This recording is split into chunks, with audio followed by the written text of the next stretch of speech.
Kembali bersama saya Vera Bahaswan di UOB Economic Outlook 2022 Empowering the Indonesian Economy for Stronger Recovery. Seperti yang saya janjikan, kita akan memasuki ke sesi kedua yang fokus mengulik tentang membangun kekuatan UMKM Indonesia untuk mendukung pemulihan ekonomi nasional. Langsung saja kita mulai sesi kedua Empowering SME as a Backbone for Stronger Recovery bersama Leonard Samosir. Silakan Leo.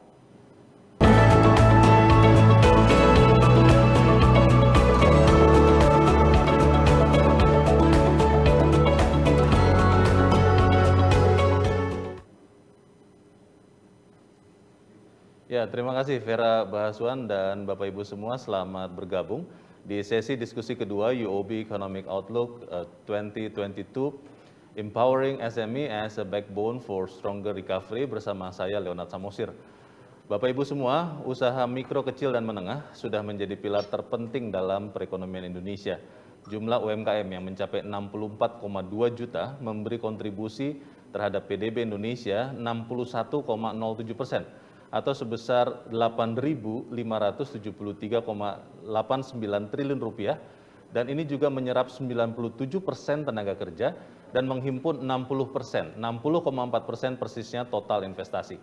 Namun jumlah UMKM dan kontribusinya ini juga tidak lepas dari tantangan. Pandemi COVID-19 dan disrupsi membawa dampak besar bagi UMKM dan memaksa UMKM untuk beradaptasi dan bertransformasi agar bisa bertahan dan tetap tumbuh. Transformasi UMKM membutuhkan banyak inisiatif, kolaborasi, dan sinergi dari seluruh pemangku kepentingan, diantaranya adalah pemerintah, lembaga keuangan, asosiasi, dan tentunya para penggiat usaha. Karena itulah di UOB Economic Outlook 2022, UOB menghadirkan perwakilan dari para pemangku kepentingan untuk duduk bersama. Kita akan berbagi perspektif dan diskusi mengenai transformasi dan pemberdayaan UMKM sebagai tulang punggung menuju pemulihan ekonomi yang lebih kuat. Dan sebelum kita mulai diskusi, saya ingin mengajak Bapak Ibu peserta UOB Economic Outlook untuk berpartisipasi di sesi Q&A yang akan dijawab langsung oleh para panelis di penghujung sesi. Mohon ketikkan pertanyaan Anda di kolom Q&A di bagian bawah layar Anda. Dan sekarang kita langsung memanggil para pembicara di sesi kedua ini. Yang pertama mewakili Menteri Koperasi dan UKM Bapak Teten Mas Duki yang berhalangan hadir karena agenda kenegaraan yang tidak bisa ditunda. Telah bergabung bersama kita staf khusus bidang ekonomi kerakyatan Bapak Riza Damanik, Ketua Umum IDEA Asosiasi E-Commerce Indonesia Bapak Bima Laga.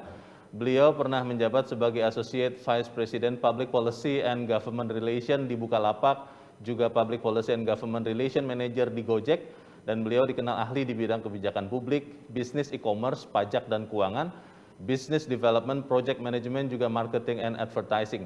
Sementara IDEA adalah asosiasi e-commerce yang sudah berdiri sejak 2012 dan sampai saat ini ada lebih dari 236 perusahaan di ekosistem e-commerce. Pembicara berikut adalah Chief Food Officer Gojek, Catherine Sucahyo. Ibu Catherine bergabung di Gojek tahun 2017 sebagai Chief Commercial Expansion. Lewat GoFood, Ibu Catherine menjadi sosok penting yang berhasil membentuk sektor makanan di ekosistem ekonomi digital maju dengan pesat dan menggeliatkan roda usaha UMKM F&B Indonesia. Dan last but not least, National Sales Head Business Banking, Bank UOB Indonesia, Bapak Hendrik Komandangi. Bapak Hendrik memiliki lebih dari 18 tahun pengalaman di industri perbankan di Indonesia, terutama di segmen bisnis UKM. Bersama Business Banking UOB Indonesia, Bapak Hendrik terus mengarahkan fokus untuk memberikan layanan dan solusi bagi nasabah UKM di Indonesia.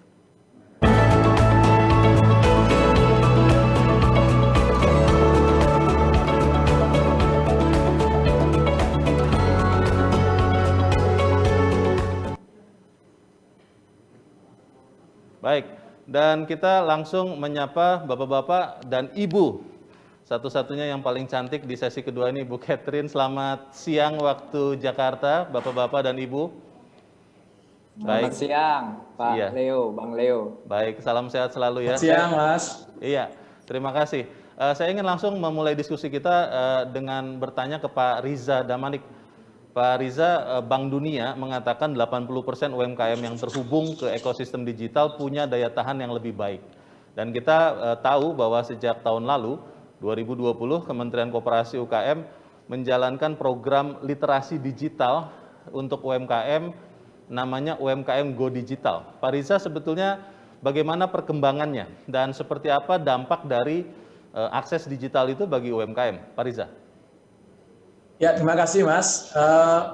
Kalau kita lihat secara statistik ya, jumlah UMKM kita yang tergabung ke dalam ekosistem digital panjang pandemi ini itu naik sekitar 7,3 juta Mas selama pandemi ini ya. Jadi angkanya cukup signifikan atau sekitar 24% dari total pelaku UMKM kita. Nah, insya Allah kita menargetkan ya dengan tren yang ada saat ini di tahun 2024 itu bisa mencapai 30 juta dari UMKM kita yang masuk ke dalam ekosistem digital. Ya, tentu ini satu tidak hanya masuk ke dalam ekosistemnya, tapi juga kita berkepentingan pelaku-pelaku UMKM kita ya, tentu dengan dukungan Bapak Ibu sekalian nantinya ya, itu bisa semakin dekat dengan konsumen kita di dalam negeri ya, sehingga produk-produknya semakin dicintai, disukai, digemari ya, dan semakin banyak transaksi dari pelaku-pelaku UMKM kita. Baik, Pak Riza, dari pengalaman sampai saat ini, untuk UMKM yang mau mulai mengenal digital, menggunakan UMKM Go Digital ini, apa kendala paling besar Pak, atau paling banyak dialami oleh UMKM yang kemudian ini harus diperhatikan juga oleh kita semua, segenap stakeholders, Pak Riza? Paling tidak ada 3 atau 4 ya Mas ya. Yang pertama itu yang paling jamak gitu, literasinya sangat minim ya. Ini berdampak cukup besar ya, termasuk juga ada kekhawatiran akibatnya gitu ya. Nah, yang kedua adalah tentu produksinya yang terbatas. Kita tahu begitu masuk ke dalam ekosistem digital, marketnya terbuka ya, tidak hanya di offline tapi di pasar online-nya juga semakin meningkat. Ini membutuhkan volume produksi yang lebih besar lagi. Jadi ini ada isu terkait dengan kapasitas produksi. Lalu juga tentu terkait dengan kualitas produknya sendiri, Mas ya. Ini kualitas produknya, dan terakhir tentu tekniknya nih ya. Saya diskusi cukup banyak nih dengan teman-teman Gojek ya, dan platform-platform digital lainnya ya, bahwa untuk masuk ke dalam ekosistem digital itu ada tekniknya juga gitu, nggak sekedar masuk ya. Bagaimana produknya disajikan dengan menarik sehingga orang gitu ya, atau konsumen itu semakin mudah untuk membeli produk-produknya gitu. Nah, kami sendiri di Kementerian Koperasi telah mengajak sebenarnya ya teman-teman platform digital ya untuk memberikan afirmasi gitu di laman khusus, di halaman pertama, dari platformnya masing-masing untuk bisa menyajikan produk-produk UMKM dalam negeri kita. Ini afirmasi yang kita terus dorong. Baik, menarik memang yang dikatakan Pak Riza. Saya sebagai salah satu konsumen yang menggunakan platform e-commerce, belum lama ini tertular keinginan untuk menggunakan juga baju adat dari Baduy seperti yang dipakai Presiden pada saat 17-an kemarin. Dan saya langsung habis ya Mas? Lah iya, dan saya bertanya ke beberapa akun atau pelapak yang menjual, tapi tidak banyak itu yang akhirnya benar-benar bisa memberikan layanan lagi. Saya ingin bertanya dulu ke Pak Bima. Pak Bima, kalau kita melihat sekarang, konon katanya karena pandemi COVID-19 itu adalah blessing in disguise. Banyak sekali kita semua yang selama sekian lama menjadi kaum rebahan, katanya begitu Pak Bima. Tapi itu sebetulnya meningkatkan volume transaksi ataupun bisnis di e-commerce. Bagaimana konsumsi di masyarakat di platform digital ini bisa mendorong pertumbuhan UMKM, Mas Bima? Ya, terima kasih Bang Leo atas pertanyaannya. Mungkin yang pertama kita melihat berdasarkan data Bank Indonesia, transaksi pertumbuhan e-commerce di tahun 2020 itu mencapai 253 triliun. Dan secara year on year itu growth lebih dari 30%. Dan kalau perbandingan di 2021 dibandingkan 2020 triwulan 1 dan triwulan 2, growth-nya itu sudah 62% Pak Leo untuk transaksi pertumbuhannya. Dan itu memang meningkat sekali menurut data Bank Indonesia dan kita menyambut positif. Kembali lagi kepada UKM, dampaknya adalah pertumbuhan yang kita mempunyai program Bangga Buatan Indonesia ya, Gojek juga termasuk salah satu inisiat awal di produk Bangga Buatan Indonesia, di mana fokus kita adalah memberdayakan UKM untuk masuk ke platform digital. Dan dari kita 14 Mei launching, 14 Mei 2020 sampai data terakhir, izin melaporkan juga nih Pak Riza, sampai data terakhir Agustus 2021 itu sudah 7,9 juta. Jadi tambahnya datanya sudah bertambah. Kemarin saya juga update ke Kang Vicky, ke Pak Riza. Iya. Biasanya saya selalu update tiap bulan kalau dapat datanya, saya selalu update ke Kemenkop juga untuk bisa kita sebarluaskan berita baik ini. Jadi di mana orang-orang yang tadinya berjualan, yang tadinya kaum rebahan gitu ya bahasanya, mereka kan biasanya inner cycle-nya adalah mengandalkan orang yang datang gitu ya. Dan ini pandemi merubah landscape. Nah, kalau kita lihat dengan merubah landscape, itu berarti membuat potensi UKM itu untuk terjun ke dalam market e-commerce ataupun market pembelian makanan secara online, dan kita menyambut positif. Yang kedua adalah UKM itu memang ada fasenya dan ada tantangannya, betul. Kalau dari IDEA, kita melihatnya ada 3 fase. Yang pertama, UKM itu biasanya dia akan berjualan pertama kali ke teman-temannya. Itu kita bilang di lokalisasi pasar lokal. Jadi dia berjualan pasti ke teman-temannya. Misalnya dia buat makanan nih, yang beli pasti teman-temannya dulu. Dia posting di status sosial media gitu ya. Baru setelah itu adalah market lokalisasi pasar nasional, yang dimana bisa menggunakan platform-platform dari anggota IDEA. Baru endingnya adalah bagaimana kita bisa mendorong ini, UKM ini, untuk mendapatkan pasar akses global, yang dimana sebenarnya dengan internet borderless, mereka UKM juga bisa mengirimkan barangnya sampai dengan produk luar. Jadi itu mungkin untuk pertanyaan awal, Bang Leo. Baik, terima kasih Pak Bima. Pak Hendrik, apakah benar bahwa pandemi ini sebetulnya lebih banyak efek positifnya untuk mengubah atau mentransformasi UMKM? Karena beberapa teman ada sedikit kekhawatiran juga, kalau nanti pandemi ini berakhir, apakah kemudian UMKM-nya turun kelas, yang tadinya menengah jadi kecil, yang kecil jadi mikro lagi begitu, atau masih tetap bisa bertahan dan bahkan naik kelas? Bagaimana Pak Hendrik?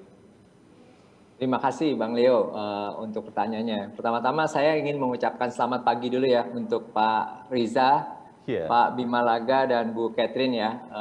Salam sehat dan salam sejahtera untuk kita semua ya. Jadi Bang Leo, saya yakin kita semua paham ya kalau UMKM itu adalah tulang punggung perekonomian Indonesia ya. Dan saat ini mereka itu setahun terakhir ya, 1,5 tahun terakhir, mereka itu sangat terdampak oleh pandemi COVID-19 ya. Karena itu di UOB untuk mendukung pemulihan bisnis UMKM, kami baru saja melakukan kajian transformasi UKM ya, untuk bisa mengerti bagaimana para pelaku UMKM itu dapat mengubah tantangan-tantangan semasa pandemi ini itu menjadi peluang yang lebih baik ya, terutama untuk bisa survive dalam menghadapi krisis ini. Nah, dari kajian ini kami menemukan ada 3 hal yang menjadi tantangan utama sebenarnya dari para pelaku UMKM di saat krisis ini. Yang pertama, 48% ya dari mereka itu, dari para pelaku UMKM mengaku bahwa mereka kesulitan itu untuk menjamin atau menjaga kebutuhan arus kasnya di masa krisis ini.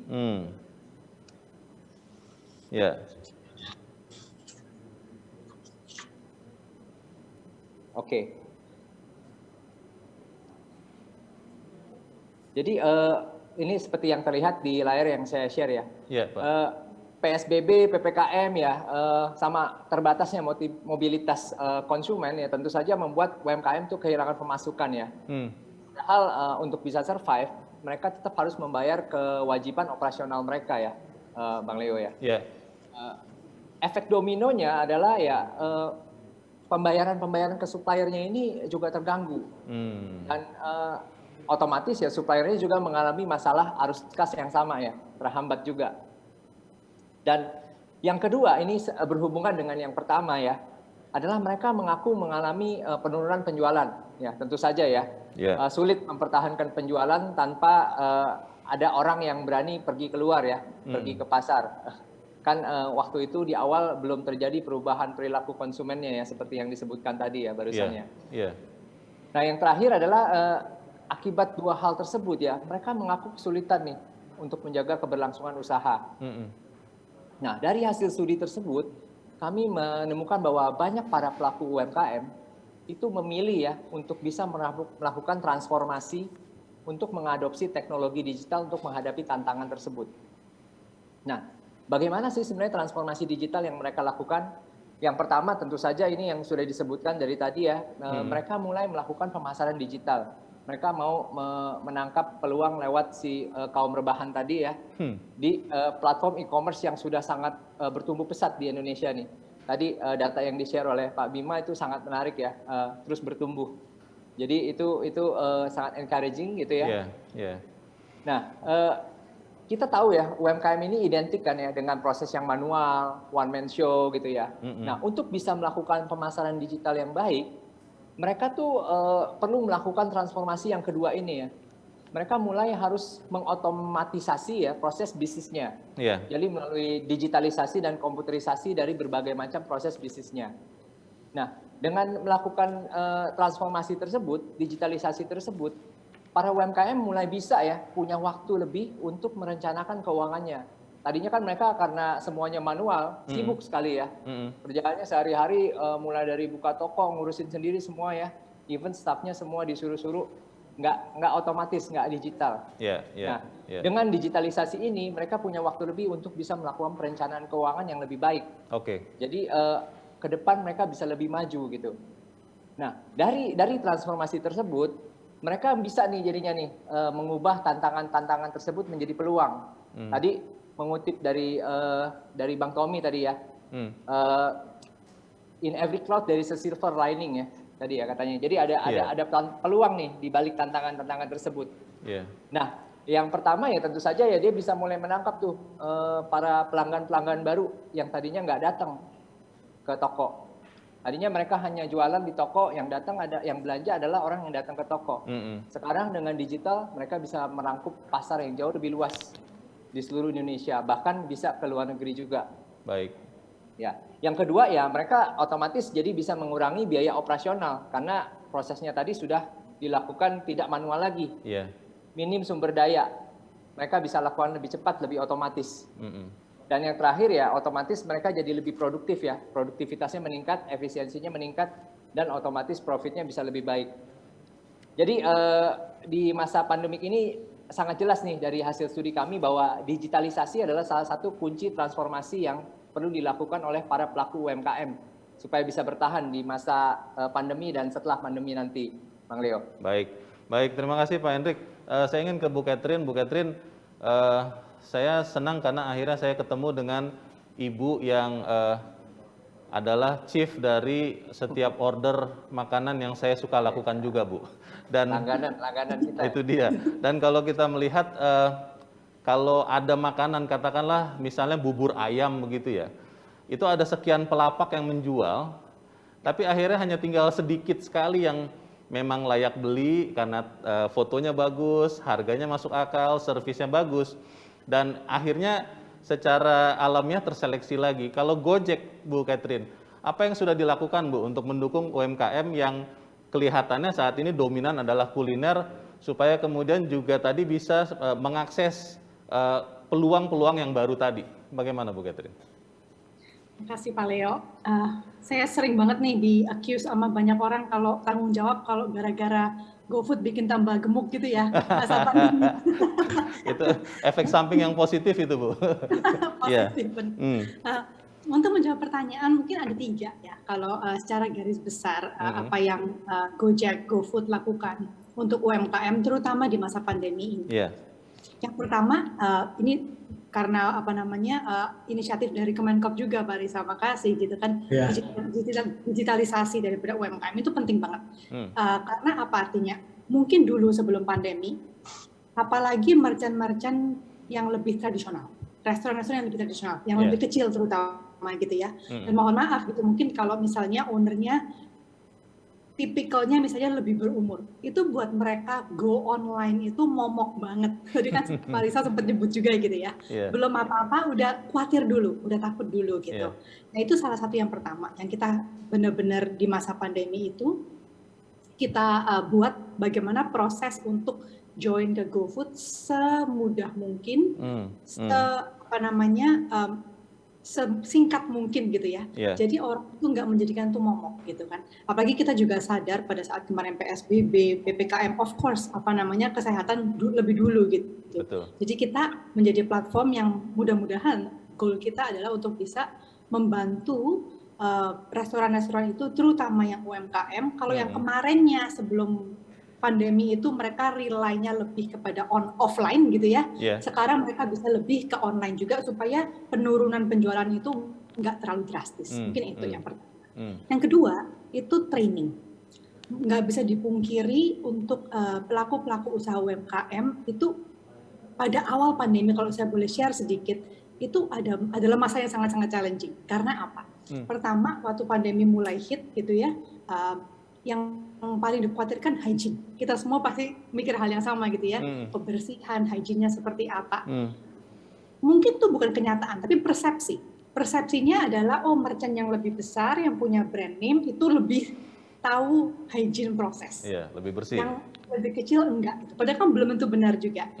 Nah ini kita sebagai platform, kita juga role kita untuk menyamaratakan. Gitu kan. Jadi kita secara cepat sekali dalam waktu 1 bulan gitu ya, ada yang namanya hygiene sticker.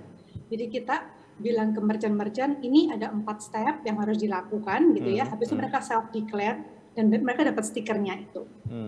Nah itu sangat-sangat membanggakan kalau saya boleh share sedikit gitu ya. Dalam waktu 3-4 bulan pertama pandemi itu banyak sekali inisiatif yang kita kerjakan di GoFood, sampai kita tuh sempat dapat award itu buat Indonesia juga gitu ya, dianggap sebagai platform yang merespon pandemi paling baik, dan ini worldwide. Kita dapat nomor 1 itu user experience-nya dibandingkan dengan pemain-pemain yang mendunia yang lain gitu. Jadi training ini sangat-sangat penting. Kita sediakan komunitas juga pada masa pandemi, itu namanya Kompak, komunitas partner GoFood. Itu di mana merchant-merchant terutama yang UMKM atau micro, mereka join untuk belajar caranya bagaimana menjaga kebersihan, protokol dengan kesehatan. Habis itu juga untuk kalau mereka baru pertama kali online, gimana caranya bikin campaign online gitu kan ya, bikin pricingnya seperti apa, ambil foto. Kita juga ada training buat ngambil foto makanan, itu semesti kayak Bang Leo ngomong juga gitu, penting banget. Orang nggak bisa cium, nggak bisa lihat, cuma bisa lihat foto doang gitu. Jadi ini semua kita training sampai ke bikin simple P&L, karena at the end of the day itu juga penting gitu, karena mereka running a business. Itu yang kedua, untuk UMKM pemberdayaan. Yang ketiga itu juga kita lakukan banyak sekali marketing effort, contohnya yang bekerja sama dengan Kemenkop juga untuk yang campaign yang kemarin itu campaign UMKM gitu ya. Jadi ini banyak sekali yang kita lakukan, gerakan nasional literasi digital gitu, campaign yang kita lakukan kemarin. Itu sebenarnya ini semua saya lihat adalah kalau kita mau lihat silver lining dari pandemi gitu ya, saya rasa ini menjadi saat dimana UMKM itu bangun lebih digital, melek digital gitu ya. Mudah-mudahan ke depannya setelah pandemi ini berakhir, sooner than later I hope gitu, ini berkelanjutan terus. Supaya mereka nantinya pada saat offline sudah bergerak lagi, nggak cuma offline aja, online terus berkembang juga. Seperti itu. Baik, terima kasih Bu Catherine. Memang konon katanya nanti setelah pandemi usai, pandemi COVID-19 selesai, maka kita akan hidup di seperti amfibi begitu, dunia hybrid, dunia yang offline dan online itu akan terus berkelanjutan. Nah pertanyaannya, saya ingin kembali ke Pak Riza. Pak Riza tadi di bagian awal Pak Riza sudah katakan bahwa UMKM itu menemui beberapa kendala yang utama. Salah satunya adalah melek digital. Saya termasuk yang Bapak Ibu, waktu handphone mulai ada yang tidak ada tombol-tombolnya, saya termasuk yang gamang untuk menggunakan handphone yang tidak ada tombol. Saya bilang ke istri saya, wah nanti kalau sampai hang bagaimana saya mau menelepon. Dan itu saya yang tidak terlalu tua sebetulnya. Nah bagaimana Pak Riza ketika akses digitalisasi, akses financing, akses integrasi Tadi Pak Bima mengatakan ketika order makin banyak kan harus siap juga untuk mengakomodirnya. Bagaimana strategi pemerintah, Pak Riza, untuk membuka akses-akses yang paling penting tadi untuk UMKM? Satu prinsipnya, Mas, ini harus kolaborasi seluas-luasnya ya. Saya kira alhamdulillah sekarang sudah berjalan cukup baik sekali ya.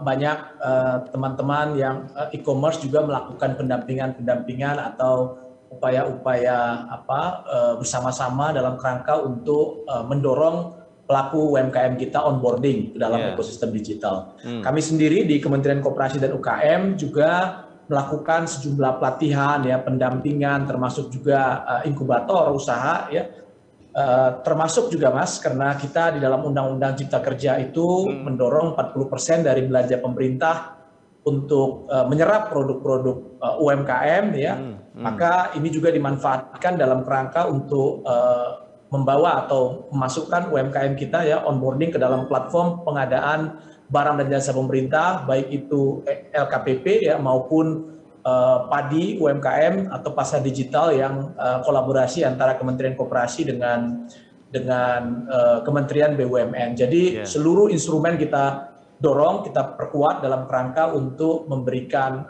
memacu ya pelaku-pelaku UMKM kita untuk masuk ke dalam ekosistem digital. Di saat yang sama tentu kami juga mengantisipasi ya, mengingatkan ya kepada e-commerce ya untuk produk-produk tertentu yang notabene-nya sudah diproduksi oleh pelaku-pelaku UMKM kita, itu kita masukkanlah ke dalam daftar yang tidak perlu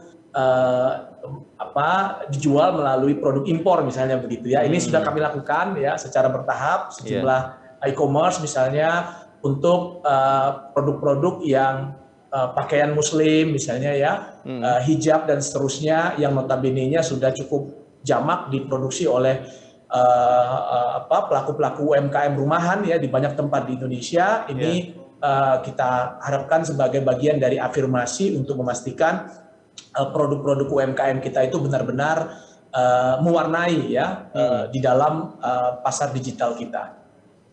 Pak, sedikit Pak Riza, kalau yang tadi Bapak katakan, apakah itu tidak nanti dianggap quote-unquote bentuk proteksi begitu Pak? Karena kan kalau di perdagangan bebas tidak boleh tuh seperti itu, atau bagaimana Pak Riza? Ya itu bagian dari afirmasi yang kita lakukan ya, karena bagaimanapun ya kita tahu bahwa kita punya produksi rumahan ya, ambil contoh di sekitar kita saja di Jakarta, di Jabotabek ya, atau bahkan di Jawa Tengah, Jawa Timur gitu ya, kita menemukan ibu-ibu secara berkelompok ataupun perorangan ya itu memproduksi pakaian muslim misalnya ya, saya ambil contoh itu diantaranya. Lalu juga merchants tertentu yang notabene-nya itu sangat kuat ya produk lokal kita, dan oleh sebab itu kami secara aktif ya memberikan perhatian terhadap ini agar terjadi perdagangan yang sehat juga di pasar digital kita ini ya, semakin berkualitas, karena kita tahu kan selama ini banyak sekali catatan gitu ya dari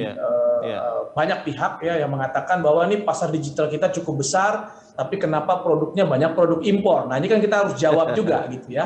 Nah salah satu menjawabnya adalah dengan cara memberikan afirmasi terhadap produk-produk dalam negeri kita untuk merajai juga ya pasar digital itu. Kita tidak melarang ya produk-produk dari negara lain untuk masuk ke tempat kita, tapi juga kita berkepentingan untuk terus memberikan afirmasi. Afirmasinya satu tadi saya katakan dengan memastikan produk-produk tersebut terserap di dalam pasar digital kita. Yang kedua, memberikan tempat yang yang utama gitu ya. Saya kira kita sudah bersepakat nih dengan beberapa platform e-commerce ya untuk memberikan laman khusus kepada produk-produk UMKM dalam negeri di tempat yang strategis, sehingga masyarakat kita juga dengan mudah bisa mengakses atau membeli produk-produk UMKM kita di pasar online. Baik, Pak, terima kasih Pak Riza. Pak Bima dan Bapak Ibu semua, pandemi ini membuat beberapa sektor booming.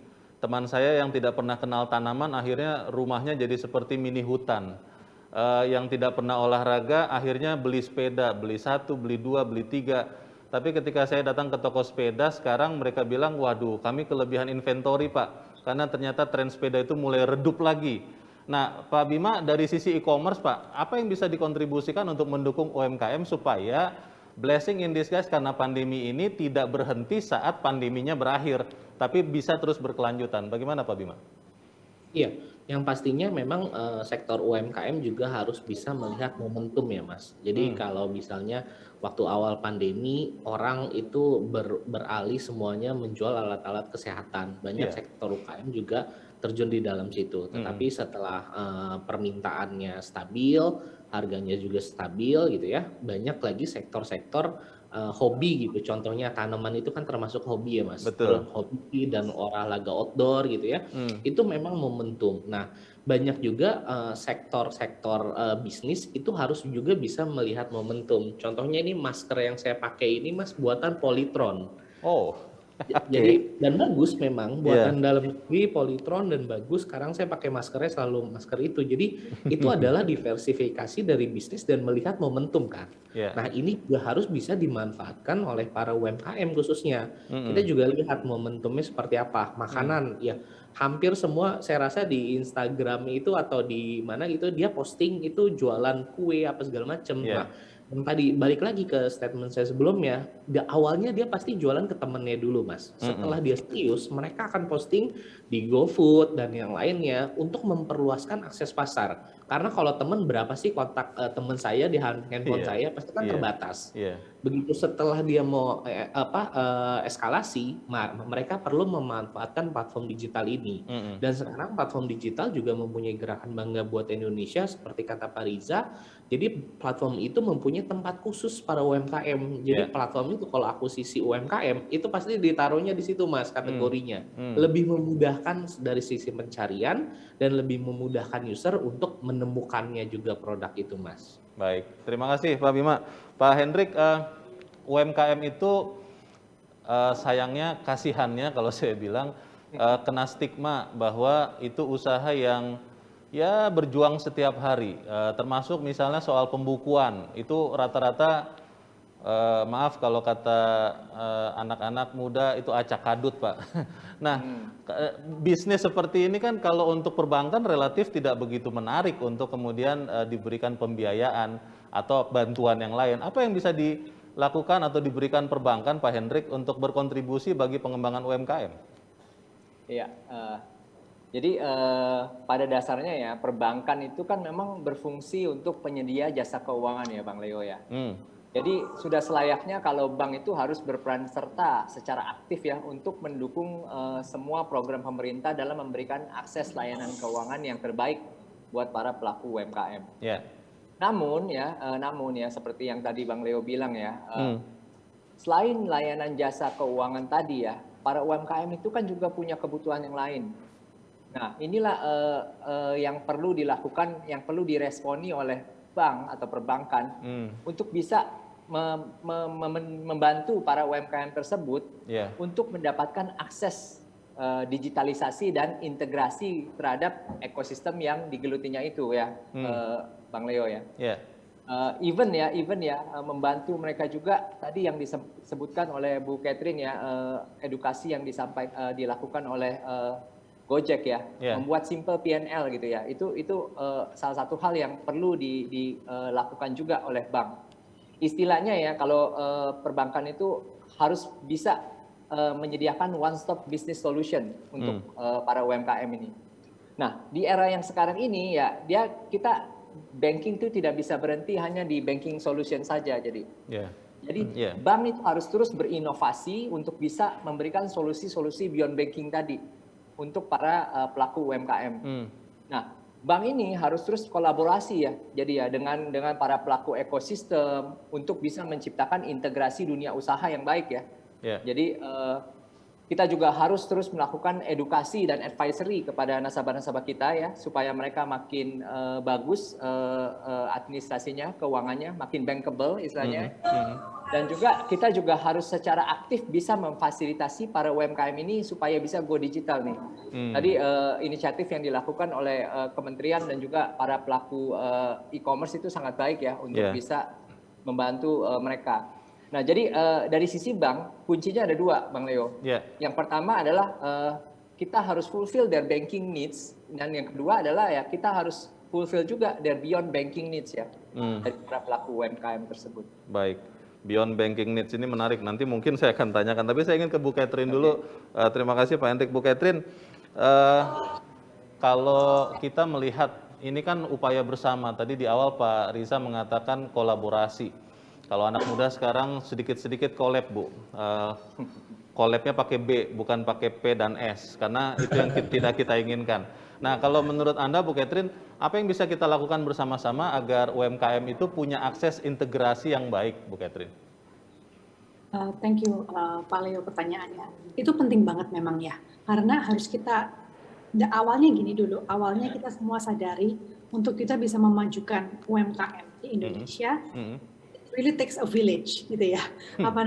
Memang harus semuanya ikut bekerja sama dari segala bidang, dari pemerintahan, kementerian gitu ya, daripada asosiasi, pelaku dagang, perbankan seperti tadi Pak Hendrik bilang juga. Jadi kita itu adalah accelerator. Kita selalu memposisikan diri kita sebagai accelerator, membantu membaca tren. Tadi aku senang banget Pak Bima cerita masalah bagaimana UMKM itu harus pinter-pinter membaca opportunity. Jadi mungkin aku share juga gitu ya, pada masa PPKM, PSBB ini, sebenarnya banyak banget orang yang bilang, food business harusnya booming abis gitu ya, karena kan semua orang di rumah, kaum rebahan tadi itu, nggak bisa keluar, order makanan terus. Itu jawabannya yes and no.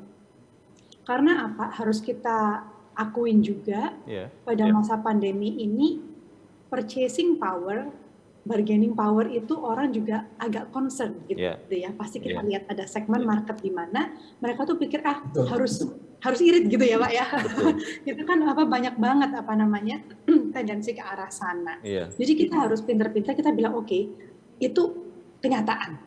Bagaimana kita bisa menyikapinya sebagai pelaku ekonomi gitu. Jadi contohnya pada masa kemarin pandemi itu kita mulai berpikir tuh bagaimana tetap memberikan orderan gitu ke restoran-restoran dan ke driver-driver kita pada saat orang mulai memikirkan bagaimana untuk lebih affordable option, tapi orang nggak bisa terbatas untuk keluar. Dan kita membaca kondisi di lapangan di mana pemerintah bilang PSBB PPKM itu nggak boleh dine in, nggak boleh makan di restoran, tapi boleh take away. Nah, jadi itu kita langsung buru-buru juga launching namanya GoFood Pickup gitu. Jadi tetap ada convenience-nya, order, cari-cari restoran mana gitu ya, order, habis itu nggak perlu antri, karena kan pada saat antri kebayang ketemu orang banyak juga gitu ya. Jadi pada saat sampai ke restoran udah tinggal ambil, tapi at the same time mereka saving on the delivery cost.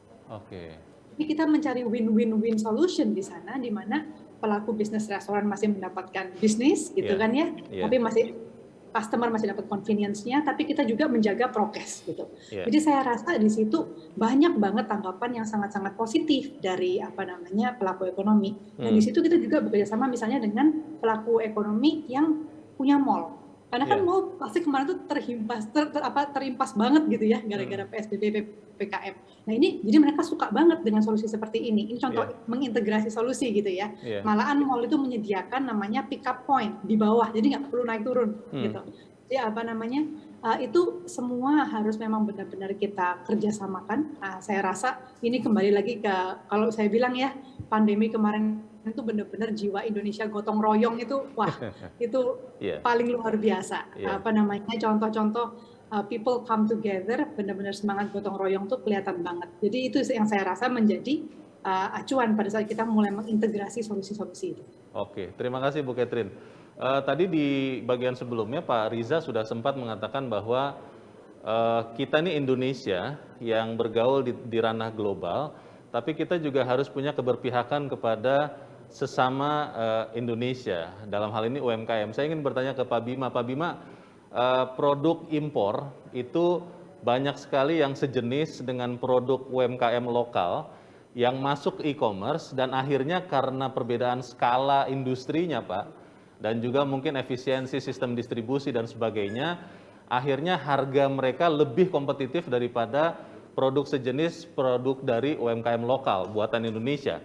Kalau asosiasi e-commerce melihat kondisi ini seperti apa? Apakah biarkan saja free fight liberalism, siapa yang kuat nanti akan survive, atau memang ada semacam invisible treatment begitu Pak? Bagaimana Pak Bima?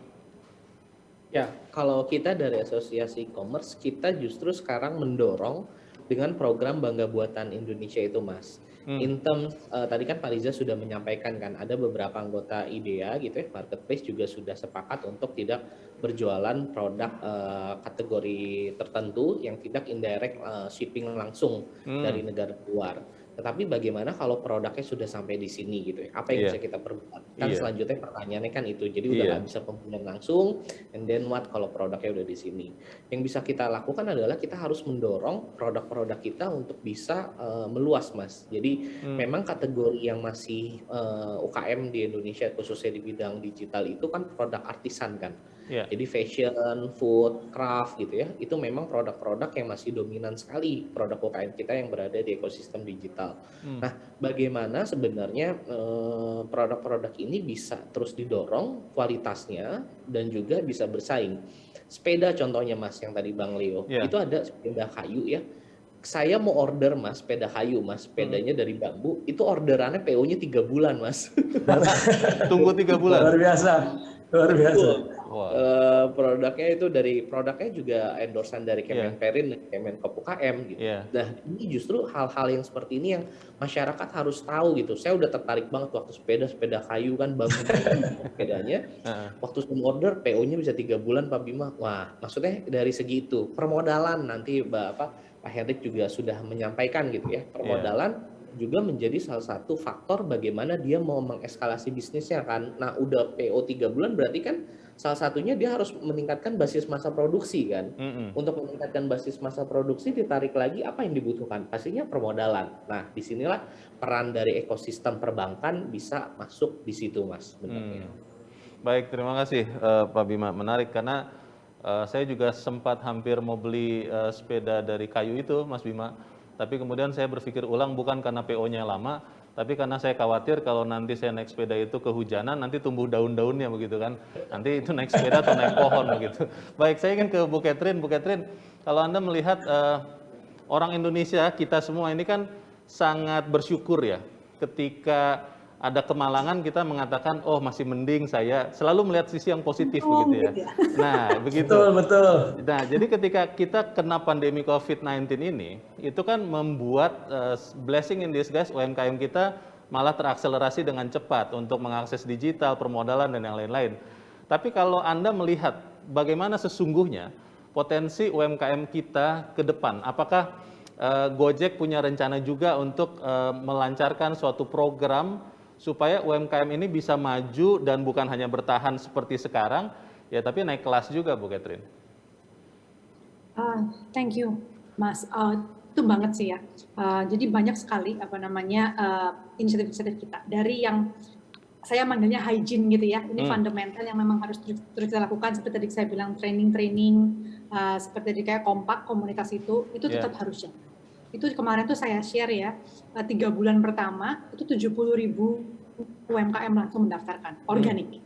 Jadi mereka langsung bergabung dan yang luar biasa itu mereka saling mensupport satu sama lain. Jadi trainernya itu adalah merchant yang lain juga gitu. Jadi mereka jadi mereka saling berbagi gitu. Memang kembali lagi ke kultur kita gitu ya. Tapi kalau dari Gojek, dari yang saya panggil dari fundamental, hygiene seperti itu, dan juga untuk UMKM ini mau dibawa kemana lagi. Jadi seperti saya bilang gitu kan ya, untuk menambahkan channel-channel mereka berbisnis. Contohnya dengan pick up gitu kan, kita mengadakan tambahan bisnis itu lagi. Habis itu kita juga mengkaji gitu, kayak kemarin dengan Tokopedia dan Gojek, itu kita juga menawarkan. Jadi ke usernya Tokopedia kita kenalkan, hey ada GoFood gitu, mau berbelanja apa enggak? Kita mengenalnya cross pollination. Jadi kita di situ kita banyak banget tuh ternyata pengguna-pengguna Tokopedia yang mungkin belum pernah pakai GoFood gitu ya. Kemarin jadi mereka terekspos dan merchant kita restoran-restoran itu mereka nggak perlu ngapa-ngapain lagi, mereka cuma duduk aja nunggu order gitu ya. Dengan sistem yang sama tiba-tiba ada tambahan channel untuk masuk ke lapak mereka masing-masing. kita sih melihatnya seperti itu. There is no one silver bullet, Mas. Aku sih percaya kalau yang namanya pertumbuhan ekonomi itu we have to do a lot of things right rather than having one silver bullet gitu ya. Dan memang kita usaha bersama-sama terus gitu. Jadi saya lihatnya di sana. Tapi kalau ngomong potensi luar biasa. Karena kalau kita lihat ya penetrasi daripada digital service untuk apalagi untuk makanan kuliner gitu ya. Kita itu di Indonesia penetrasinya baru sekitar 2%. Angka yang sama kalau kita bandingkan, kalau kita lihat di China gitu ya, itu yang paling maju in terms of penetrasi digitalisasi daripada bisnis makanan, itu angkanya 15% lebih. Jadi kalau kita bandingkan, kita masih banyak sekali ruang tumbuhnya. Saya melihatnya seperti itu. Positifnya adalah ini untuk pebisnis semua, ruang untuk bertumbuhnya masih luar biasa.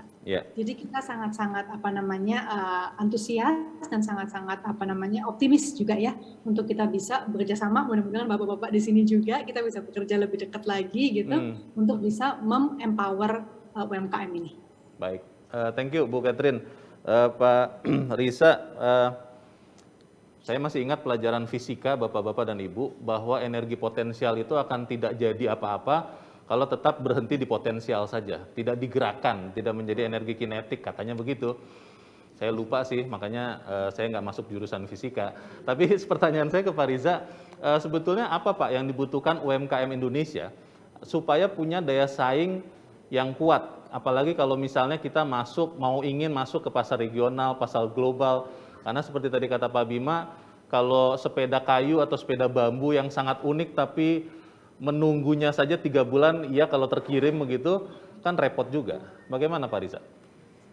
Ya pertama Mas, ya kita ini produknya udah bagus-bagus ya. Tadi Mas Bima menyampaikan ya, cuman memang kualitasnya masih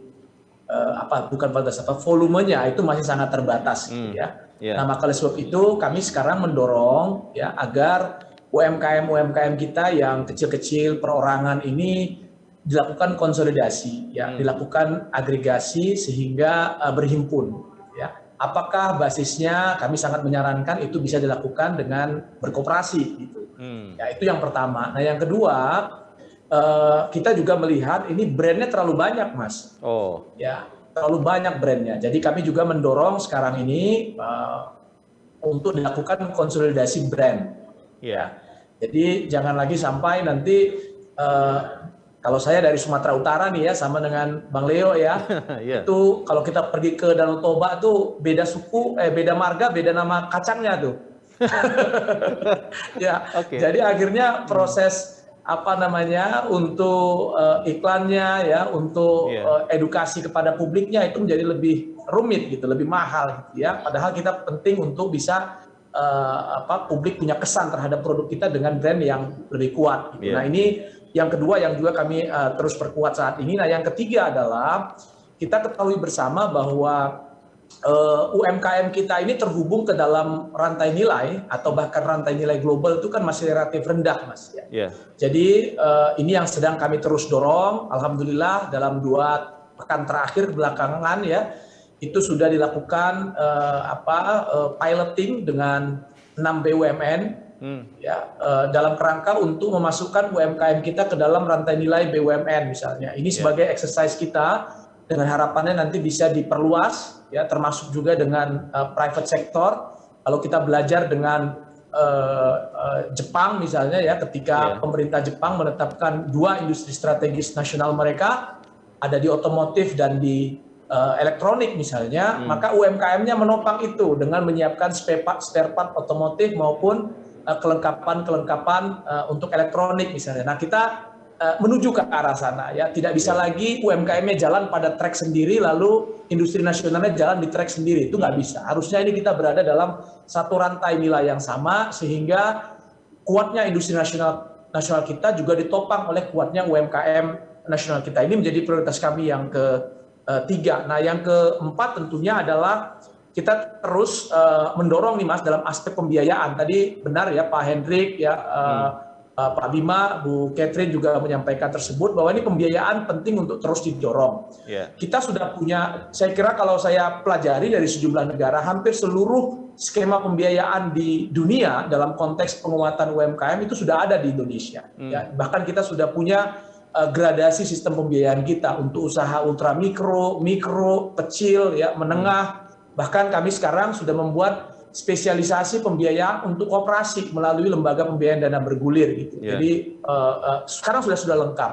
Nah, secara proporsional terus ditingkatkan, ya. Bapak Presiden sudah memberikan arahan kepada kita untuk meningkatkan rasio pembiayaan dari sektor perbankan, ya, untuk usaha mikro, kecil dan menengah kita yang sekarang rata-rata sekitar 19-20%, ya, rata-rata sekitar itu. Ya. Nah, insya Allah akan ditingkatkan sampai tahun 2024 lebih dari 30%. Ini peluang buat UMKM kita. Lalu kalau kita lihat juga di skema pembiayaan KUR kita, ya, kredit usaha rakyat kita, ini juga terus meningkat, terus tumbuh. Ya, tahun ini sekitar 250 triliun dan alhamdulillah sudah terserap ini, ya, kalau saya lihat per 5 September itu sudah 70% ya penyerapannya. Ini juga peluang yang kita juga bisa manfaatkan, ya, dalam kerangka untuk mendorong tadi kepentingan kita dengan adanya pasar online maupun offline yang terus diakselerasi oleh UMKM kita. Perlu penambahan produksinya gitu, ya, perlu penambahan pembiayaannya dan pembiayaannya juga semakin kuat. Nah, kami sekarang dengan adanya PP 7 2021, ya, ini ada dalam kerangka untuk memperkuat ekosistem usaha kita yang mendukung pelaku-pelaku UMKM kita tumbuh dan terus berkembang, termasuk mendorong kemitraan-kemitraan tadi. Terima kasih Pak Riza. Pak Hendrik, kalau kita melihat tadi ada helikopter view yang baru saja disampaikan Pak Riza, UOB juga kita tahu punya program yang bisa menyokong UMKM, Pak, untuk bisa berjalan sama-sama dengan strategi Kementerian Koperasi dan UKM. Apa saja Pak cerita bagaimana saja program-program itu akan dilakukan, Pak? Jadi seperti yang tadi saya jelaskan sebelumnya, ya, Bang Leo, kalau banking itu harus berperan aktif dalam dua hal, banking solution dan beyond banking solutions.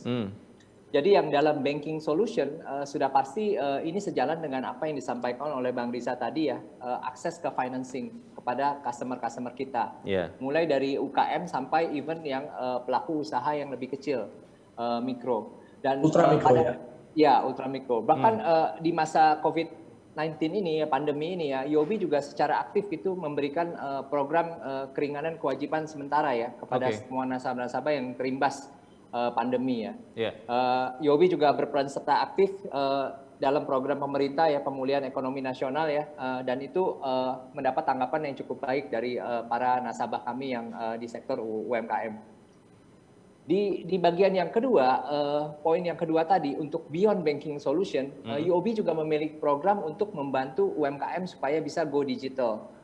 Nah, tadi sudah disebutkan juga di awal, ya, oleh Bang Riza tadi, kalau UMKM ini untuk bisa go digital itu tidak mudah. Padahal dari studi kami tadi, untuk bisa menghadapi tantangan ini, mereka mau tidak mau memang harus transformasi ke arah digital tadi. Nah, itu tantangannya adalah untuk mereka bisa mengadopsi digital tadi itu, yang pertama itu mereka tidak mudah, ya, biaya investasinya itu tidak mudah. Jadi banyak para pelaku UMKM itu tidak bisa menjangkau biaya investasi untuk bisa go digital tersebut. Tantangan yang kedua, setelah mereka mengadopsi digital ini, teknologi yang mereka adopsi itu tidak terintegrasi satu sama lain. Jadi ujung-ujungnya mereka di akhir itu mereka harus ada menambah pekerjaan tambahan untuk bisa rekonsiliasi teknologi-teknologi yang mereka gunakan tersebut. Nah, yang ketiga, ini yang berkaitan dengan yang tadi yang disampaikan oleh Bang Riza, ya, ini skill dan kompetensi, ya. Jadi banyak para pelaku UMKM ini kesulitan untuk mengadopsi teknologi digital tersebut karena mereka nggak punya skill, atau mereka juga kesulitan untuk mendapatkan akses ke sumber daya yang memiliki skill tersebut, karena skala mereka masih kecil tersebut, ya. Jadi ini challenge-nya yang mereka hadapi, ya. Bahkan tadi kan disebutkan juga, ya, untuk bisa berjualan digital aja itu perlu edukasi juga, gitu, ya, secara kontinu dari para pelaku semuanya, ya. Nah, untuk memberikan solusi terhadap tantangan-tantangan tersebut, ya, UOB Indonesia saat ini menyediakan layanan UOB Bismart, ya, dengan tujuan memberikan kemudahan bisnis di era digital ya. Jadi saya bisa share sedikit mungkin.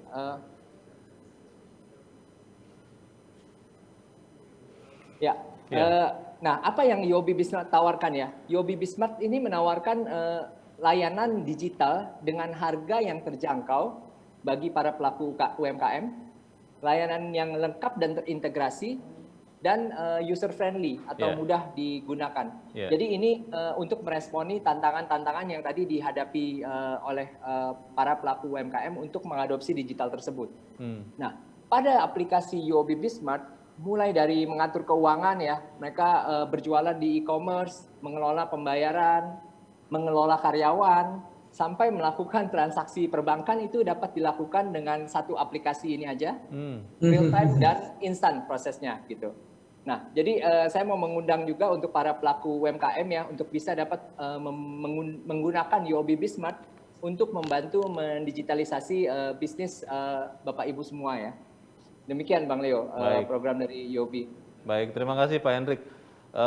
Ini diskusi yang sangat mencerahkan saya, dan saya percaya kita semua peserta UOB Economic Outlook ini benar-benar juga melihat bahwa begitu besar peluang.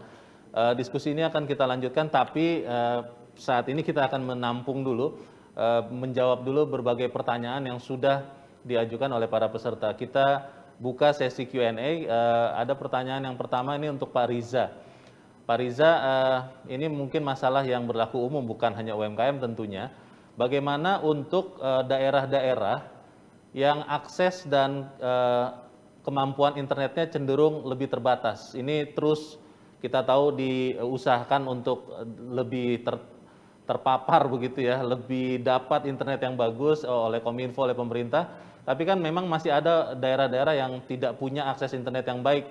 Bagaimana transformasi digital UMKM dilakukan di daerah-daerah itu, Pak Riza?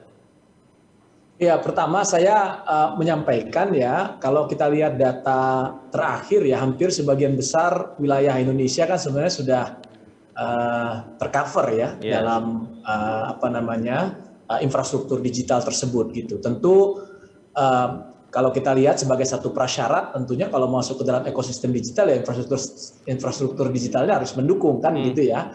Nah ini yang progresnya saya lihat dalam perkembangan dalam 1-2 tahun belakangan ini cukup pesat sekali gitu.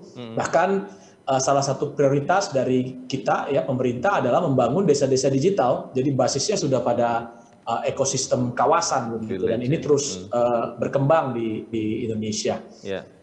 Saya kira isu di kita saat ini lebih kepada literasinya kalau saya lihat ya. Kalau saya baca di beberapa dokumen, termasuk juga perkembangan dengan beberapa pelaku-pelaku usaha ya, karena saya dengar nih, mungkin koreksi saya Bu Catherine ya, dari sekian banyak yang dilakukan pelatihan, itu kalau saya nggak salah kurang dari 14% ya yang berhasil dalam satu sesi pelatihan itu, atau bahkan kurang ya dari angka itu. Jadi artinya memang proses pendampingan ke dalam kerangka untuk mendorong digitalisasi kepada pelaku UMKM kita itu menjadi sangat penting sekali. Jadi tidak sekedar masuk ke dalam ekosistemnya, gitu saya ingin bilang ya. Karena karakter berdagang atau berjualan ya di dalam ekosistem digital ini punya agak berbeda dengan yang offline gitu. Perlu ada teknik gambar yang baik ya.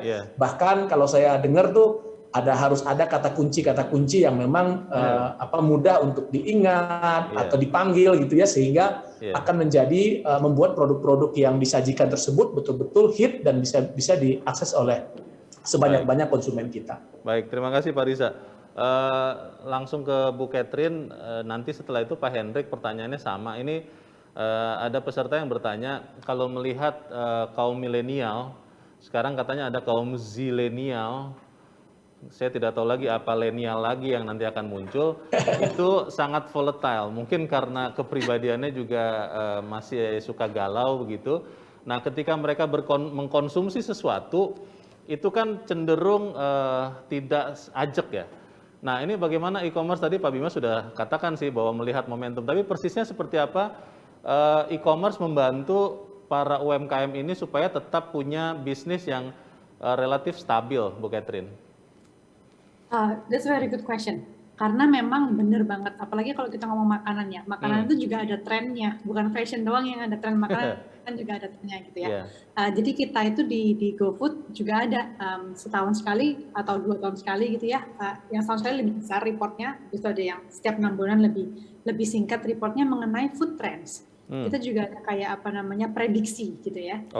Jadi kita membantu juga untuk mengedukasi UMKM berdasarkan data yang kita lihat. Misalnya, oh ini ternyata contohnya nih, kalau ayam-ayaman atau ayam gorengan itu klasik, evergreen. Orang Indonesia itu pokoknya barang digoreng, ada sambelnya, udah deh gitu kan ya. Itu kapan aja pasti terus laku gitu. Jadi itu memang evergreen kita manggilnya gitu. Tapi juga ada yang namanya lebih seasonal. Seasonal itu misalnya mereka kayak kemarin itu tahu goreng gitu ya, tahu goreng kriuk gitu kan. Itu sempat ngehits tuh sebentar gitu ya. Tapi habis itu nggak sehits itu lagi. Nah, yang banyak sekali kita lihat adalah pelaku bisnis itu sebenarnya sangat-sangat pintar. Jadi pada saat mereka tahu ini nih sesuatu yang seasonal, mereka mulai mikir what's next. Jadi menggunakan aset dan menggunakan infrastruktur yang sama, mereka mulai harus membangun menu yang berikutnya. Itu jualannya ayam goreng gitu ya. Nah itu yang kita bantu dengan data, kita bantu dengan insight juga seperti apa untuk berpikir what's next that is coming. Gitu sih. Baik, thank you Bu Catherine. Mungkin karena kita mulai masuk musim hujan, nanti ada ayam goreng panas begitu ya, supaya orang-orang tidak kedinginan, mungkin begitu ya. Pertanyaan yang sama untuk Pak Hendrik. Pak Hendrik, perbankan bisa membantu apa Pak untuk UMKM bisa mengadopsi atau beradaptasi dengan konsumsi kaum milenial yang naik turun Pak Hendrik? Jadi betul sekali ya, tantangannya adalah even yang zilenial tadi itu lebih labil lagi tanda kutip ya. Mereka benar-benar sangat short ininya untuk bisa mengadopsi secara trennya tadi. Nah itu bank harus secara aktif melakukan edukasi juga kepada para kliennya, UMKM ya, supaya bisa mengadopsi tadi. Karena memang kita yang paling simpel ya, sebelum era digital ini, kita kalau ke mall aja, kita lihat itu ada satu kafe lagi tren, itu biasanya setelah beberapa tahun mereka akan ganti desain kalau mereka mau survive. KFC, maaf jadi sebut brand ya, KFC itu dulunya nggak punya coffee shop gitu. Sekarang mereka mulai tren merubah jadi ada coffee shop, ada tempat nongkrong. Itu semua untuk meresponi perkembangan zaman, generasi yang makin baru, yang makin senang berubah ya. Jadi ini penting sekali untuk bisa berkolaborasi dengan para pelaku ekosistem, dengan pemerintah untuk bisa terus melatih para UMKM tersebut supaya tanggap terhadap perubahan-perubahan tersebut. Nah itu tidak bisa jalan sendiri, Bang Leo harus bisa kolaborasi dengan semua para pelakunya ya, untuk mempersiapkan UMKM tersebut. Baik, terima kasih Pak Hendrik. Bapak Ibu semua, kami berterima kasih untuk Anda yang sudah mengirimkan pertanyaan. Mohon maaf karena waktu terbatas kita tidak bisa mengakomodir semua pertanyaan yang masuk. Sebelum kita tutup diskusi siang ini, saya mau meminta masing-masing pembicara untuk memberikan closing statement secara singkat 1 menit saja. Saya minta Pak Riza dulu, silakan Pak Riza. Baik, terima kasih Mas Leo ya, Pak Henry, Mbak Bima, Bu Catherine, kami ucapkan terima kasih dan senang sekali bisa dapat berkolaborasi terus ya.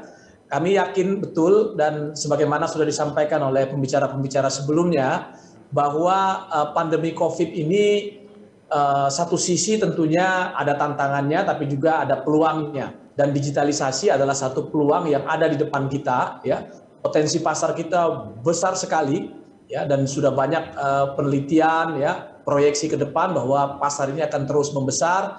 Dan momentum pandemi ini tentunya bisa kita manfaatkan, bisa kita bajak untuk memperluas kapasitas UMKM kita masuk ke dalam ekosistem digital dan menjadi pemenang dalam ekosistem digital. Baik. Oleh sebab itu kami juga mengajak ya kepada kita semua konsumen Indonesia ya untuk semakin mencintai produk-produk UMKM Indonesia ya, belanja di pasar online produk-produk UMKM Indonesia. Terima kasih Mas. Terima kasih sehat Pak. Selalu. Ya, sehat selalu Pak Riza Namanik. Berikutnya Pak Bima Laga, silakan Pak Bima. Ya, terima kasih Bang Leo, Pak Riza, Bu Catherine, Pak Hendrik atas kesempatan waktu berdiskusi siang ini khususnya bagi para UKM. Mungkin kalau dari saya closing statement-nya lebih UKM juga harus bisa bertransformasi khususnya di dalam dunia digital. Saya sendiri masih berjualan Mas di dunia online gitu ya sebagai UKM. Produknya ada apa? Istri saya juga berjualan karena dengan merasakan feel berjualan, baik itu di GoFood, saya jualan cakwe Bu Catherine di GoFood, juga di jualan barang fashion juga, saya jualan kaos kaki dari Bandung, kaos kaki Soka. Kita merasakan feel-nya bagaimana kita harus belajar bertransformasi dari UKM. Contoh yang paling mendasar adalah harga 20.000 kita diskon 10%, sama beli 3 50.000 sebenarnya hampir sama. Tapi mindset orang untuk beli 3 50.000 itu akan lebih laku gitu. Jadi hal seperti itu yang harus kita terus pikirkan sebagai UKM dengan kita berjuang bersama-sama khususnya di platform digital. Terima kasih. Terima kasih Pak Bima. Bu Catherine silakan. Terima kasih Pak Leo, Pak Hendrik, Pak Bima, Pak Riza. Thank you so much for the opportunity to share the discussion. Mungkin dari saya pendek aja untuk mengajak semua pelaku bisnis untuk semakin berkolaborasi lebih dekat lagi gitu ya, karena harus kita akuin gitu, UMKM will only be stronger and stronger in the future gitu ya. UMKM itu benar-benar tulang punggung dari Indonesia gitu, tapi masih banyak sekali yang bisa kita kembangkan, masih banyak sekali yang bisa kita lebih baik lagi gitu di UMKM, dan itu benar-benar seperti tadi saya bilang, it takes a village gitu, dan mudah-mudahan this is our village together yang kita bisa kerja sama-sama untuk membangun UMKM lebih kuat lagi. Dan saya rasa UMKM itu bagusnya adalah paling resilient sebenarnya gitu ya, kalau kita mau lihat dalam kondisi seperti apa pasti semuanya terimbas tapi paling resilient. Jadi mari kita gunakan kesempatan ini bersama-sama untuk menjadi jumpstart untuk digitalisasi UMKM ke depannya lebih baik lagi. Baik, thank you Bu Catherine. Pak Hendrik Komandangi silakan. Oke, terima kasih ya Bang Leo, Pak Bima, Pak Riza, dan Bu Catherine untuk bincang-bincangnya siang hari ini ya. Nice conversation, semoga bisa dilanjutkan dengan kolaborasi ke depan ya untuk sama-sama mendukung UMKM. Jadi mungkin dari saya closing statement-nya adalah kita semua sadar ya kalau sektor UMKM merupakan tulang punggung perekonomian Indonesia, dan itu merupakan sektor yang paling terimbas lah dari pandemi COVID-19. Tapi kami dari UOB Indonesia percaya bahwa dengan kondisi perekonomian Indonesia yang telah dipaparkan sebelumnya ya, seluruh infrastruktur yang telah dibangun oleh pemerintah, serta bantuan dan kolaborasi dari semua pihak yang terlibat ya, mulai dari para pelaku UMKM itu sendiri, pemerintah, pelaku ekosistem, e-commerce, sektor perbankan, UMKM akan dapat bertahan dan menjadi lebih baik setelah pandemi ini ya. Kuncinya adalah digitalisasi dan integrasi. Kami dari Bank UOB Indonesia memiliki komitmen untuk senantiasa bersama dengan para pelaku UMKM dan para pelaku ekosistem juga ya, bersama pemerintah juga bersedia untuk bersama-sama menyertai UMKM dalam kondisi yang baik dan kondisi yang penuh tantangan. Terima kasih. Baik, terima kasih Pak Hendrik Komandangi. Dan ini mengakhiri diskusi kita pada siang ini. Saya berterima kasih kepada Pak Riza Damanik, Pak Bima Laga, Ibu Catherine Sucahyo, dan Pak Hendrik Komandangi. Terima kasih. Terima kasih. Terima kasih. Ya, Bapak Ibu semua, izinkan saya untuk menyampaikan beberapa poin singkat saja dari diskusi kita yang barusan kita akhiri, bahwa kita memiliki peluang yang sangat besar. UMKM sebagai backbone, tulang punggung ekonomi Indonesia, sebetulnya dengan optimisme bisa mengatasi akibat yang tidak begitu baik dari pandemi untuk kemudian mengembangkan bisnisnya. Ada digitalisasi, ada integrasi, dan dari para pembicara adalah kolaborasi yang membuat kita bisa menghadapi pandemi ini dan kemudian bisa keluar dan bisa menang dengan lebih kuat lagi. Semoga apa yang kita hadirkan, kita diskusikan pada siang ini bisa membawa banyak manfaat bagi Bapak Ibu, khususnya para penggiat usaha mikro, kecil, dan menengah. Tetap kuat dan maju terus UMKM Indonesia. Saya Leonard Samosir, mohon maaf kalau ada kesalahan, pamit undur diri dulu. Dan acara saya kembalikan ke teman saya, Vera Bahaswan. Vera silakan. Baik, terima kasih Leo. Bapak Ibu, baru saja kita simak diskusi yang begitu komprehensif tentang pentingnya kebangkitan pemberdayaan UMKM untuk memperkuat ekonomi. Sesi tadi kami hadirkan sebagai salah satu wujud komitmen, kepedulian, dan fokus UOB Indonesia dalam mendorong kemajuan UMKM di Indonesia. Bapak dan Ibu, dalam aspek ekonomi, khususnya ekonomi kreatif, diyakini memiliki potensi yang besar karena sektor ini terbukti bertahan menghadapi dinamika perekonomian termasuk saat pandemi. UOB Indonesia juga turut berkontribusi dalam ekonomi kreatif, khususnya pada perkembangan dunia seni rupa. Melalui program UOB Painting of the Year, UOB memotivasi para seniman untuk terus berkarya demi kemajuan seni dan budaya bangsa. Dan khusus di event UOB Economic Outlook ini, beberapa seniman telah menciptakan karya baru sebagai ungkapan ekspresi mereka dalam turut mendukung pemulihan ekonomi kreatif Indonesia. Mari kita lihat karya mereka berikut ini. Seni membuka pikiran dan hati. UOB Indonesia terus konsisten berpartisipasi mendukung kemajuan ekonomi kreatif di seni budaya, khususnya seni lukis, melalui program bergengsi UOB Painting of the Year. Melalui program ini, setiap tahun tak sedikit perupa Indonesia yang telah menorehkan prestasi dan meraih penghargaan hingga ke tingkat Asia Tenggara. Dan di momen spesial UOB Economic Outlook 2022, kami telah mengundang 6 perupa alumni UOB Painting of the Year untuk menggoreskan karya interpretasi mereka tentang semangat dan optimisme menuju masa depan Indonesia yang lebih cerah. Dan sebagai dukungan kepada perupa dan seni budaya tanah air, UOB Indonesia bersama Siddhartha Auctioner juga menggelar UOB Painting of the Year Charity Auction. Semoga dukungan UOB Indonesia dapat menyalakan api semangat insan seni budaya Indonesia untuk terus berkarya.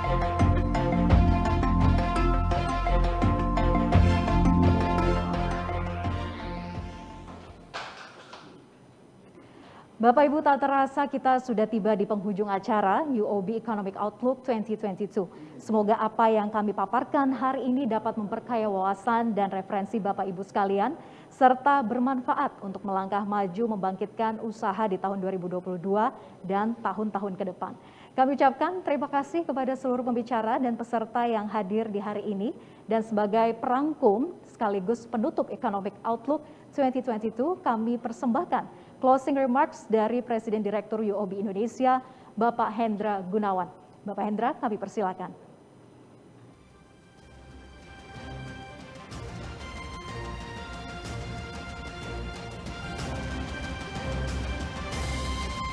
Terima kasih Vera. Bapak Ibu yang saya hormati, kita telah menyaksikan rangkaian acara UOB Economic Outlook 2022, di mana kita telah mendengarkan pemaparan dan diskusi dari para tokoh negara, pemimpin, serta para pelaku usaha yang sangat kompeten di bidang mereka masing-masing. Dapat disimpulkan bahwa kondisi pasca pandemi ke depannya akan memberikan banyak tantangan dan peluang dalam terciptanya pemulihan ekonomi nasional.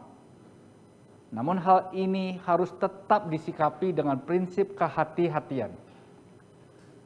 Peran serta aktif seluruh pemangku kepentingan dan sinergi yang kuat antara pemerintah dan swasta, serta kesungguhan semua pihak terkait dalam menyukseskan reformasi struktural adalah kunci bagi Indonesia untuk dapat meraih kembali momentum pertumbuhan dan menjadi kontributor penting bagi pertumbuhan ekonomi di kawasan Asia.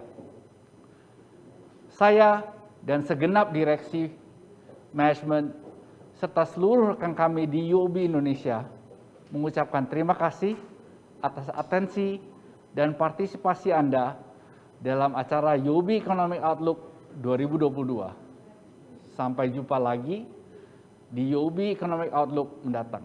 Terima kasih.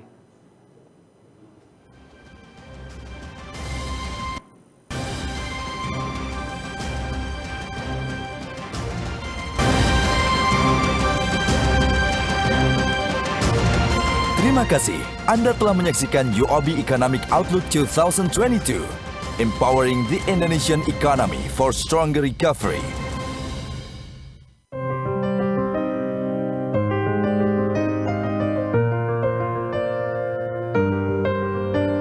Setiap kali sebuah bisnis dimulai,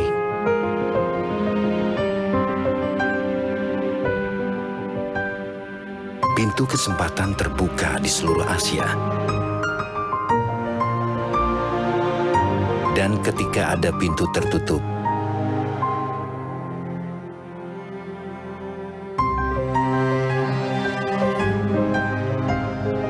semangat untuk terus mencoba tidak pernah sirna.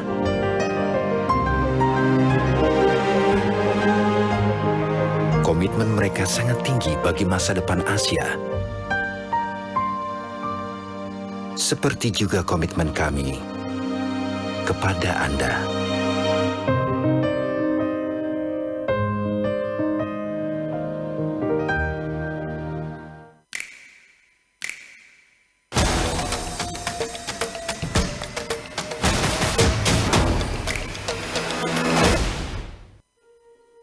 Banyak orang menganggap konektivitas telepon seluler adalah hal yang biasa saja.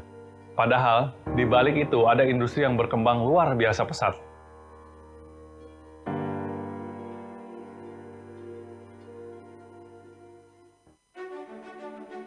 Tower Bersama Group adalah salah satu perusahaan menara telekomunikasi terbesar di Indonesia.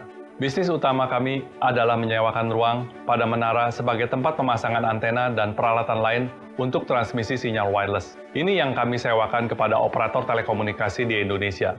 Bisnis kami memerlukan belanja modal yang sangat besar di depan untuk membangun tower baru misalnya. Kami juga membutuhkan sumber pendanaan ketika mengakuisisi menara yang sudah jadi. Tujuannya adalah untuk meningkatkan jumlah penyewa. Sebagai contoh, baru-baru ini kami mengakuisisi 3.000 menara dari PT Inti Bangun Sejahtera Tbk, dan pada tahun 2012, kami mengakuisisi 2.500 menara dari Indosat. UOB adalah salah satu dari sedikit bank yang memahami besarnya kebutuhan modal dalam industri yang kami jalankan. UOB adalah bank yang menghubungkan bisnis di seluruh Asia. Kami memanfaatkan konektivitas tersebut untuk membantu partner kami berkembang. Pendapatan utama Tower Bersama dihasilkan dalam mata uang rupiah, namun sebagian pendanaan perusahaan didapat dalam mata uang dolar Amerika, di mana hal ini memberikan likuiditas yang lebih baik. Dengan opsi lindung nilai yang kami berikan kepada nasabah, risiko eksposur terhadap valuta asing dapat diminimalkan. Pengalaman kami dalam hal pendanaan diperkuat dengan tim lintas sektoral. Hal ini membuat kami mampu memberikan saran terbaik kepada Tower Bersama mengenai jenis instrumen pinjaman dan obligasi untuk kebutuhan mereka dan sesuai dengan pasar. Di masa depan, kami ingin terus meningkatkan kapasitas menara yang kami miliki, sehingga kami bisa mempertahankan posisi kami sebagai pemimpin bisnis menara telekomunikasi di Indonesia. Kami berharap dapat terus memperluas jangkauan dan kualitas layanan kami, agar masyarakat Indonesia dapat menikmati konektivitas seluler yang lebih cepat dan stabil. UOB memiliki pengetahuan yang luas dalam industri telekomunikasi, baik di Indonesia maupun di kawasan regional. Karena itu, kami mampu mengatasi hambatan tersebut, tidak hanya melalui dukungan finansial, tapi juga dengan solusi dan saran. Pendanaan tetap menjadi pendorong utama pertumbuhan bisnis kami. Untuk itu, kami menghargai kemitraan dengan bank yang memiliki pengetahuan tentang industri telekomunikasi, memahami bisnis kami, dan paham cara menghubungkan kami dengan peluang yang mendorong kami untuk terus berkembang.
It is born of passion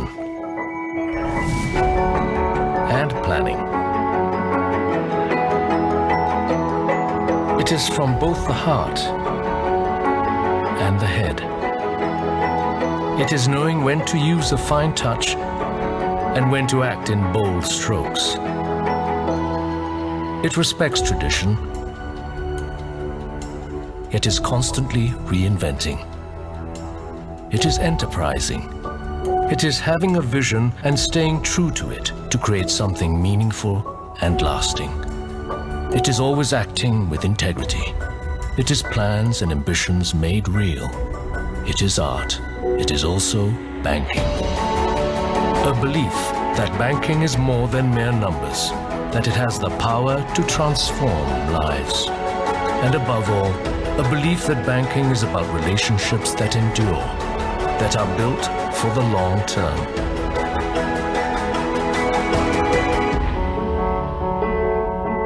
That is the art of banking.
Cities are insatiable mega consumers, consuming 75% of global resources and accounting for 75% of all carbon emissions.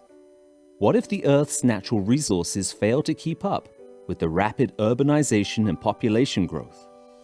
Integrating sustainability into your business strategy is complex, but UOB can simplify it for you.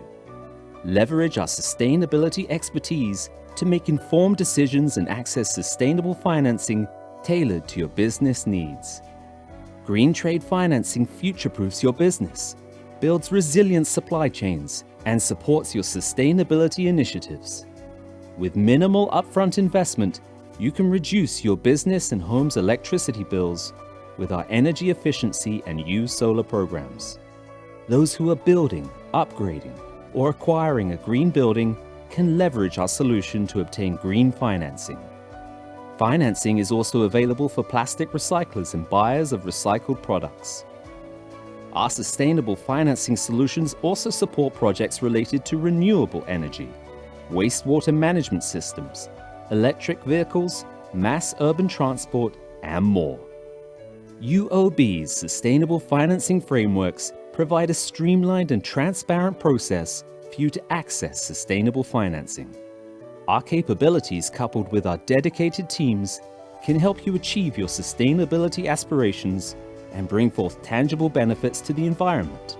Let us be your partner in forging a sustainable future by simplifying sustainability for you. Explore UOB's sustainable financing website to find out more.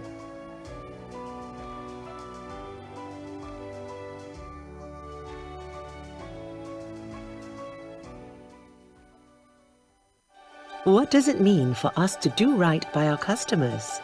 As a bank built on time-tested values, we go beyond providing for their banking needs.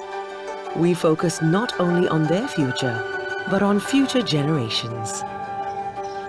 It requires that we be robust, resilient, and relevant, just as the bamboo is to Asia. In forging a sustainable future, we help customers steer their wealth to sustainable investments and make a positive impact on those in need. We help businesses advance responsibly by providing sustainable financing and building ecosystems to put renewable energy within reach of all. We foster inclusiveness and environmental well-being through community stewardship. To do right by our customers is our way of forging a sustainable future. For the better for ASEAN, for the better for all.